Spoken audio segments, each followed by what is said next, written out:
นอนเนียวแน่โถนขอให้พระบาทไทยขึ้นเข้าสู่นครเชิญกันหน่อย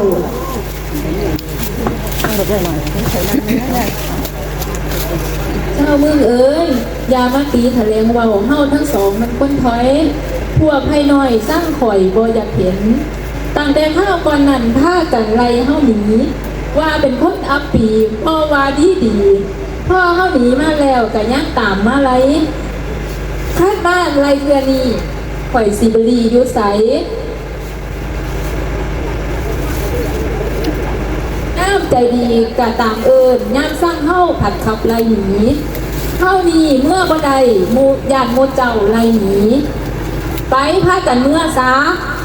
ข่อยบ่เชื่อมูเจ้าดอกคิดเห็นความโกเข้าองค์สมชัยพระเจ้าพอขับไล่หนีจากบ้านคอยอายหนามูประชาก็เลยปากกาวตานจากต่อองค์สมชัย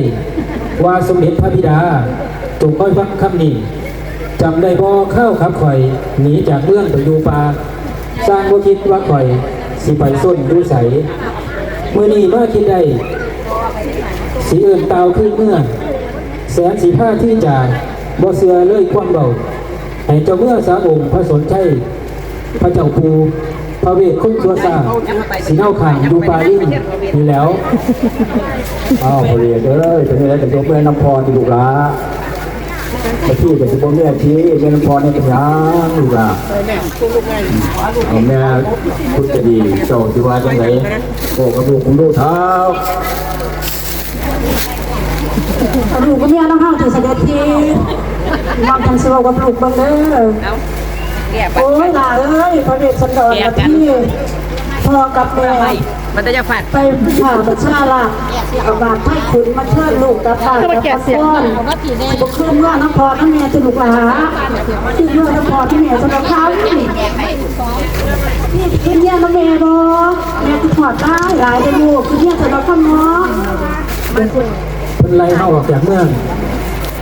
ตอนเข้าออกมาเพิ่งจะบ่กินน้ำเข้ามื้อนี้คิดได้จังไหนก็จะเมื่อเข้ากลับเมืองท่านน้องมาซี่สิกลับกับกลับน้ำเพิ่นโหลดที่บ่กลับดอกนะ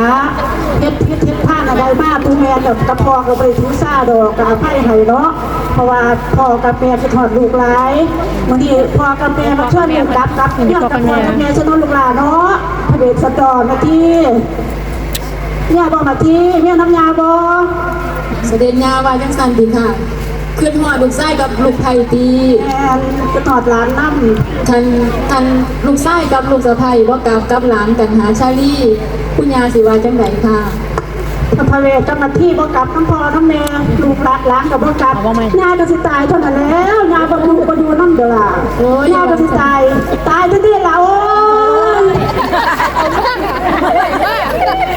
สีกลับขึ้นไปอยู่บ้านที่เก่าเนาะค่ะเนาะว่าต้องตายโดโอ้ที่ว่าจังสั่งทีทำมาที่กับพระเวทสิกลับขึ้นน้ำแม่ก็สิว่าตายดองลาแม่ก็สิขึ้นแม่ตัวดีลาก็จะกลับเมื่อบาทเมื่อน้ำปูกัญญานั่นแหละเนาะ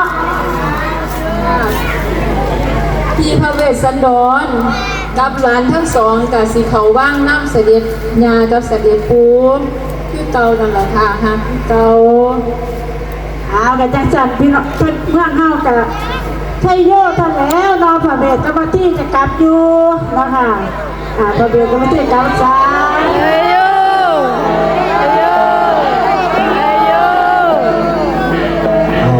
ใช่วันนี้ยังพระเวทสันดรพอคนดังวัดที่ก็ยินดีที่จะกลับบ้าน